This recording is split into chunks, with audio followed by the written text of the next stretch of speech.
मेरे प्रिय विद्यार्थियों, उर्मिला यादव हिंदी क्लासेस आपका स्वागत करता है। हमारा आज का विषय हिंदी व्याकरण है। व्याकरण के अंतर्गत हम बहुविकल्पीय प्रश्न हल करेंगे। इस तरह के प्रश्न परीक्षा में आते हैं और उसी को मद्देनजर रखते हुए आपके लिए ये प्रश्न तैयार किए हैं। पर्यायवाची, अनेकार्थी, विलोम शब्द, वाक्यांश के लिए एक शब्द, प्रत्यय, उपसर्ग से संबंधित प्रश्न है। अभी आपकी परीक्षा होने वाली है, बहुत कम समय बचा है, इसलिए आप ध्यान से प्रत्येक प्रश्न को देखिएगा और नोट करना चाहे तो नोट कर सकते हैं।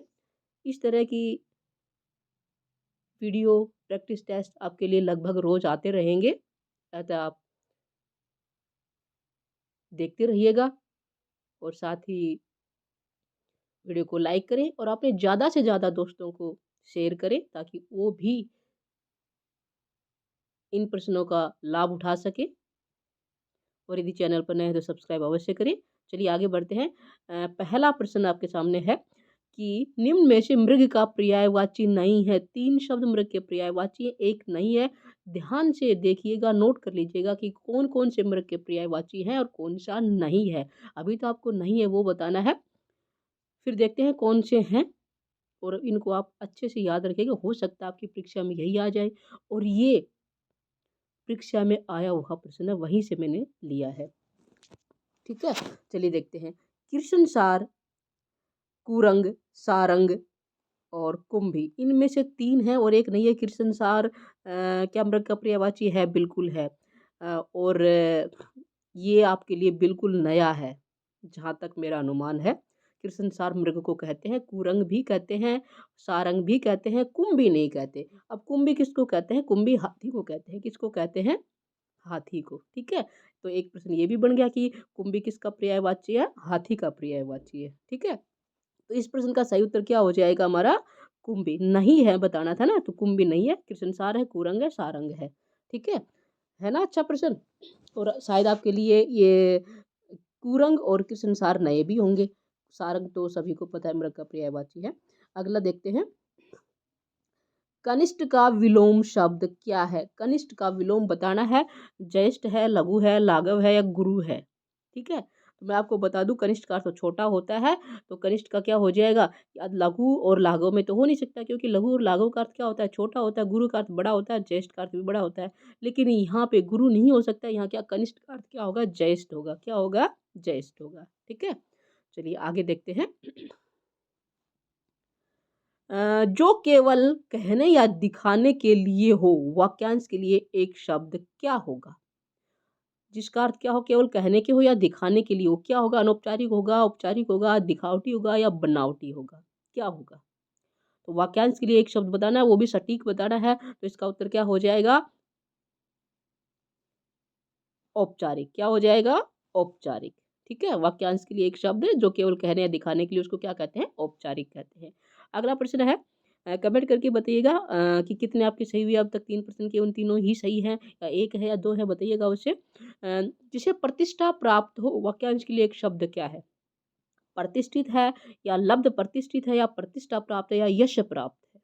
जिसे प्रतिष्ठा प्राप्त हो, क्या कहोगे उसे? यश प्राप्त।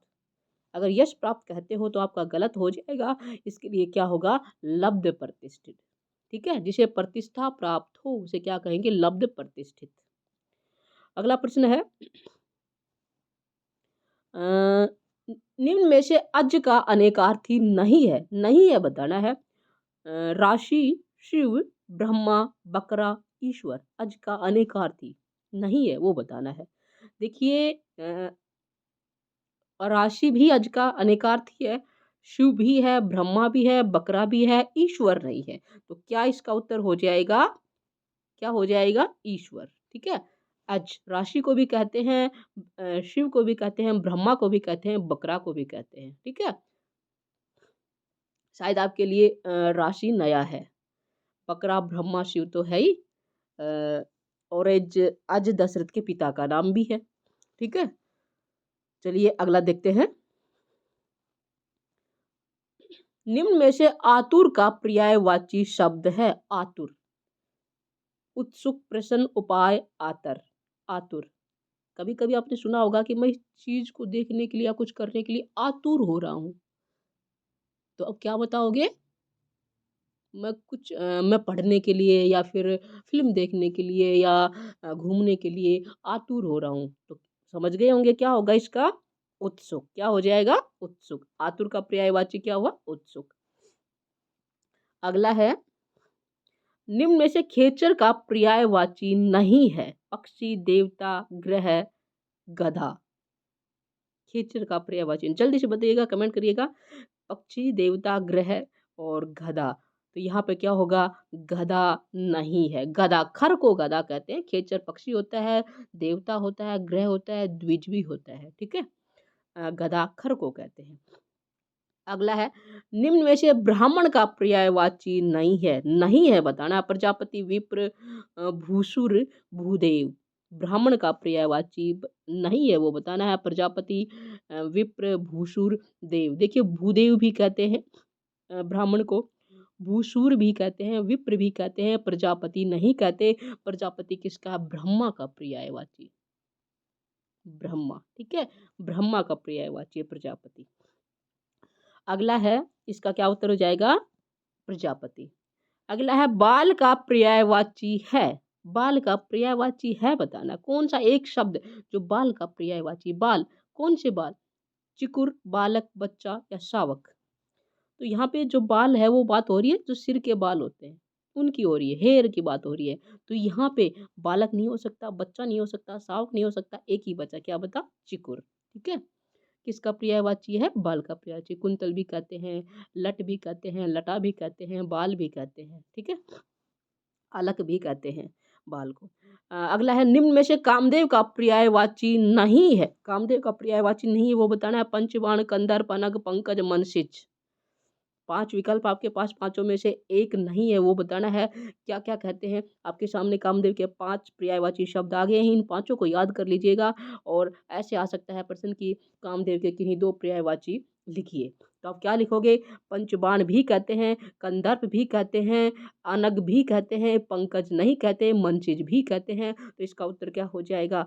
अनग नहीं, सॉरी, पंकज। पंकज किसको कहते हैं? कमल को कहते हैं। ठीक है, पंख प्लस में च, पंख जो कीचड़ में उत्पन्न हो। कीचड़ में क्या उत्पन्न होता है? कमल। बहुत सारी चीजें उत्पन्न होती है कीचड़ में, लेकिन जो विशेष रूप से किसके लिए जाना जाता है पंकज? कमल के लिए जाना जाता है। ठीक है, मंचिज भी कहते हैं, अनग भी कहते हैं, कंदर भी कहते हैं, पंचबाण भी करते हैं। इनको अच्छे से नोट कर लीजिएगा। कामदेव के पर्यायवाची है। रति पति भी है क्योंकि रति के पति थे ना ये।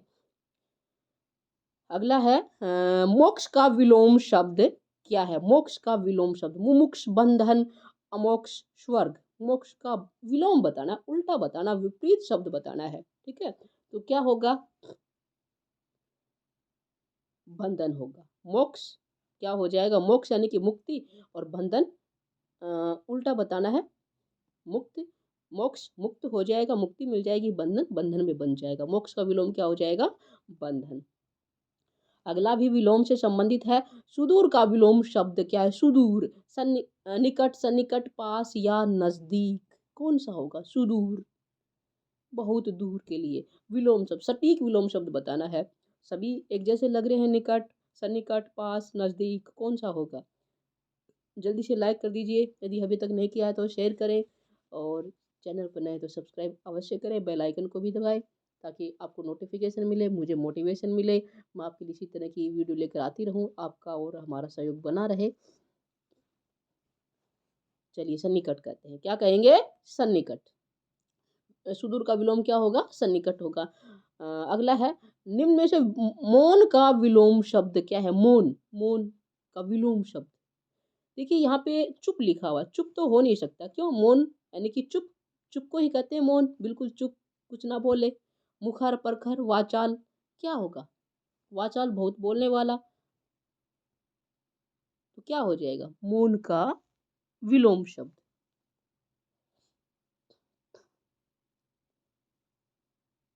मुखर, क्या होगा? मुखर, मुखर, मुखर। मौन का विलोम मुखर। अगला है, तटस्थ का विलोम शब्द क्या है? तटस्थ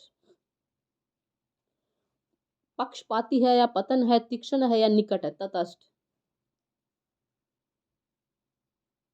चलिए तटस्थ का अर्थ बता दो, फिर आपको पता चल जाएगा। तटस्थ जो अपनी जगह पे टिका रहे, किसी एक की तरफ ना जाए। ठीक है, तो क्या हो जाएगा इसका? पक्षपाती। ठीक है, तटस्थ का क्या हो जाएगा? विलोम पक्षपाती, जो पक्षपात करे, किसी एक की तरफ जाए, दो गुट हो, एक की तरफ चला जाए, वो क्या हो जाएगा? पक्षपाती। तटस्थ जो अपनी जगह पे स्थिर रहे, उसे क्या कहते हैं? तटस्थ।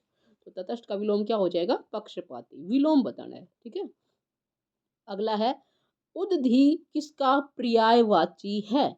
समुद्र का है या तालाब का है या कूप का है या फिर जलाशय का है?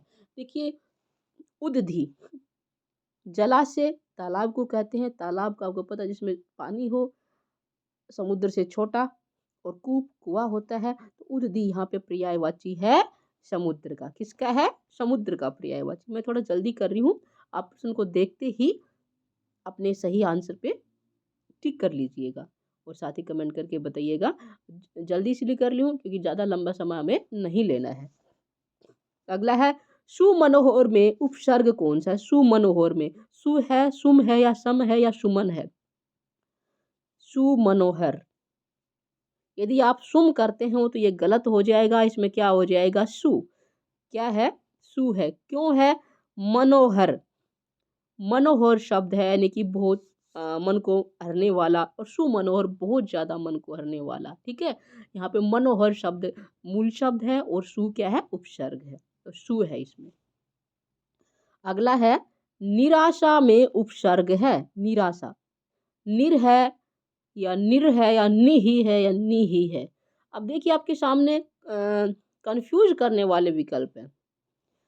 निर, कभी आप गलती से अगर जो हलंत के साथ र है, निर है, हलंत के साथ र है, स्वर रहित र है, उसको करोगे, या फिर स्वर सहित र को करोगे, या नी को करोगे, या नी को करोगे?